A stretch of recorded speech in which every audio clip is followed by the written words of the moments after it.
Mr. McGee, I mean, I don't even know what happened. Right from the jump, you can feel the tension. Mr. McGee walks in looking lost, and the judge's tone says it all. This isn't a casual check-in. This is about accountability, and it's about to get heavy. But I'm in shock, man. You're on deferred for an unauthorized use of a motor vehicle. Since January, you picked up a failure to ID, an evading arrest, 8 open cases. 8. That's not just bad luck. That's a legal disaster waiting to explode. The judge knows it, the courtroom knows it, and even McGee can feel it. When you're stacking felonies like that, you're not walking out easy. theft cases, another evading arrest, another UUMV, and another burglary of a motor vehicle. So we have. Whoa. Oh, excuse Hold me, on. sir. We're going to do probable. I have no idea what happened. We'll do probable cause on all of them because I have no idea. All I know is that you've got 1, 2, 3, 4, 5, 6, 7, 8 open cases.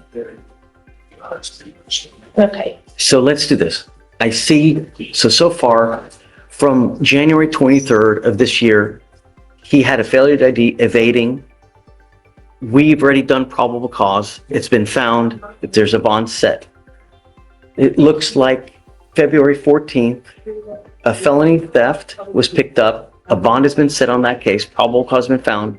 Now, as of 2:15, the next day, you picked up a theft, evading arrest, another unauthorized use, and a burglary of a motor vehicle. So we're going to do probable cause on all those cases. You have the right to remain silent. Anything you say can or will be used against you. So I guess, can you start with the theft from 2:15? Yes. So in this case, you're facing up to 6 months in jail and or a $2,000 fine. On February 14th, 2025, officers were dispatched to 6955 Sam Houston Freeway regarding a shoplifter. The call note stated that a black male wearing blue jeans and a brown jacket was inside the store. Now pause right there. This officer literally had to tackle McGee to the ground not once, but twice. That's not just resisting arrest, that's full-on chaos. And it tells you a lot about his mindset.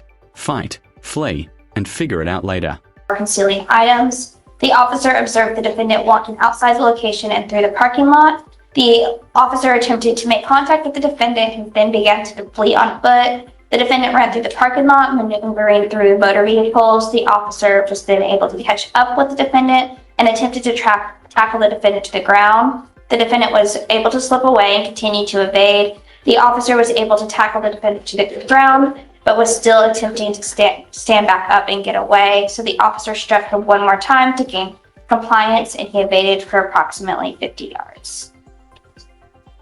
Where was that theft from? Target, Your Honor. Okay. All right, so I'll find probable cause on both of those cases. So then we have now a burglary of a motor vehicle from 2/19/25. What happened then? On December 25th, 2024, officers were dispatched. This part right here is key. Surveillance footage. That's what nails most of these car burglary cases. Once you're caught on camera, it's no longer he said, she said, it's roll the tape. And the judge knows the evidence is airtight. For an abandoned stolen vehicle at the Cypress Park and Ride. The officer reviewed surveillance footage taken from December 25th, 2025 and observed the complainant's vehicle. The officer identified a black male wearing a hoodie, blue jeans, and brown boots exit the vehicle. The officer immediately recognized and identified the defendant, identified as Zyron McGee, also known as Zion Williams, from a previous case at the same location. The defendant in the video do so, he then broke the window and got into the vehicle. The complainant did not give the defendant permission to be in the vehicle and was missing a jacket and a car charging cord. Did you say all that was on video too? Yes, on the surveillance. The other thing you said, it happened December 25th, 5th, yes. of 25 or 24? 24. So it seems, okay. So I'll find there's probable cause to go forward there. Okay. So what? And here's where it hits hard. The judge isn't just scolding him. He's trying to save him. Look at the tone shift. This isn't anger, it's disappointment. He's practically begging McGee to change before the streets take his life. How often do you see a judge talk like this? We need to set bonds on these cases. What should we set them at? Well, of course, defendant is 18 years old, judge, no job. Are you in school? No, man, I was about to go back to school. They, two of my schools didn't allow me because of my charges of the summertime in 2024, and they denied me school. What grade are you in? I'm supposed to be 12th grade. I'm supposed to be graduating this year. I see one thing. That's what I see. Yes, sir. But It's the only thing I see. yes, sir. No, Sir. no. The problem is, well, you have the right to remain silent. You know, you will have the opportunity to fight these cases. But the problem is, when we let you out, you pick up a case. It's like you're your own worst enemy, dude. Really. Who do you have in your life? Who's there for you? Who do you have? Man, only people I got in my life is my big sister and my brothers and stuff, but we all separated type stuff. I keep trying to keep in touch. I'm trying to keep in contact with them. Other than that, on a day-to-day basis, I have two friends that I stay with, and I accompany my friend's father. You feel me? I accompany him on a day-to-day basis. So just, you feel me? Mr. McGee, you have to make a change before you get killed. You live in Texas, man. People like their guns and they like their cars. And I cannot tell you how many people get shot at and killed because they break into the... Just listen to them. I'm listening to them. I can talk. Yes, sir. You're trying to think of things to say and you're not listening. You know, I'm trying to give you pointers in life because the problem is you've probably never had someone in your life to tell you, hey man, straighten up and fly right before you land your ass in prison for the next 20 years. Hey, yes, sir. Don't thank me.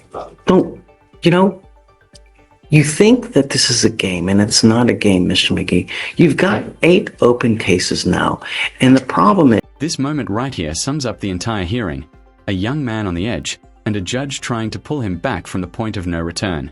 You've dug yourself a hole, he says, but it's not too deep to climb out of. That line, it's more than legal advice, it's a lifeline. is that you cannot use your circumstances to justify the criminality, meaning that I know that you may have had a hard look in life. We are now here to help you, and I will try to help you in every way that I can. But the problem is that if I let you out, I don't think that you're going to listen to me. I don't think that you're going to do what you're supposed to do.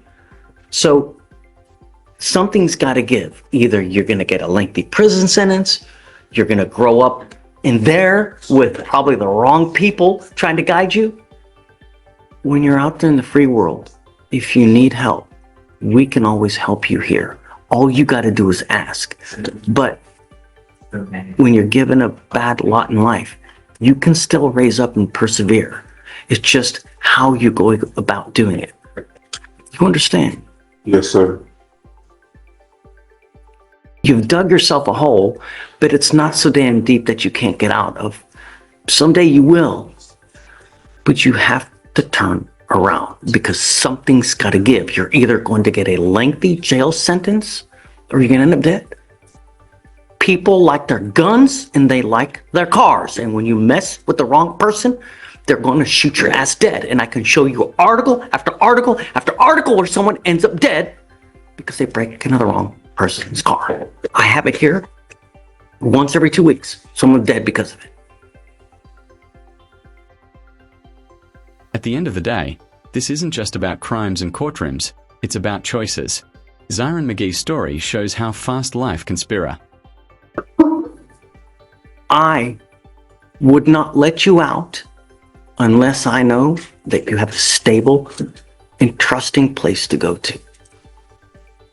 Not a friend, not... Okay. Mr. McGee, you need time. This isn't something that we just make here on a 2-second whim. I want to give you guys time to talk about circumstance, how things go. Right now, I'm going to set the bonds all at 5,000 and, I guess 5,008 because he has 8 cases open. You also have to understand one more thing. You probably don't have anyone in this life that's going to bond you out when you pick up criminal cases. So when you're out there in the free world and you're thinking of things, if I do this, could this land me in custody? Because if it does, you ain't got no one that's going to get you out. That's what you got to think about. You understand? Yes, sir. I don't want you to have any contact with any of the people, any of the places, complaining witnesses, no weapons. If you get out, I'm going to give you a leg monitor so I know where you are at all times. I don't know if that's going to happen now, but we need to find something. Something's got to change because what's happening now is just not working. And I'm not going to let you go. Somehow we're going to work this thing out one way or the other. So I guess let's set it a week and then see what you can to find something stable. And then just let me know. If you can, we'll talk and we'll think. The problem is you still have the felony cases upstairs. So even if whatever